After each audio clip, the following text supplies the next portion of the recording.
Guys, কালকে তো আরএসকের খেলা সবাই দেখলেন এবং তারা যে এত খারাপ গেম প্লে করছে এটাও সবাই জানেন। কিন্তু আপনারা কি জানেন তাদের এই খারাপ গেম প্লে করার মূল কারণ কি?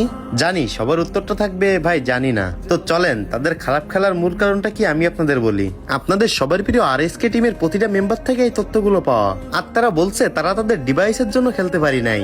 আপনারা হয়তো অনেকেই জানেন না, বড় বড় স্পোর্টসে কিন্তু নিজেদের পার্সোনাল ফোন দিয়ে গেম প্লে করতে দেয় না।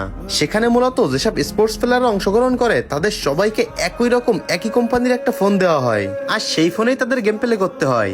আর এই নতুন ফোনে গেম খেলার কোনো ধরনের এক্সপিরিয়েন্স কিন্তু আরএসকে টিমের ছিল না। তো এবার আপনাদের অনেকের প্রশ্ন হতে পারে, ভাই আরএসকে যদি এক্সপিরিয়েন্স না থাকে তাহলে অন্য কোনো টিমেরও তো এক্সপিরিয়েন্স থাকবে না। কিন্তু না গাইস, অন্য দেশের প্লেয়াররা তাদের দেশের বড় বড় কোম্পানি থেকে যে ফোনটা দিয়ে গেম প্লে করা হবে সেই ফোনের স্পন্সর অনেক আগে থেকেই পেয়ে যায় এবং মোটামুটি একটা ভালো সময় ধরে প্র্যাকটিস করে সেই ফোনের সেটিং এবং সেন্সিটিভিটি সম্পর্কে ভালো একটা জ্ঞান হয়ে যায়। কিন্তু আমাদের সবার প্রিয় আরএসকে টিম বাংলাদেশ থেকে কিন্তু এই ধরনের কোনো প্রকার সাপোর্ট পায় নাই। তারা এত বড় টুর্নামেন্টে গিয়ে এত ভালো ভালো প্লেয়ারের সামনে নতুন ফোন দিয়ে একদিন প্র্যাকটিসে কেমনে পারবে বলেন?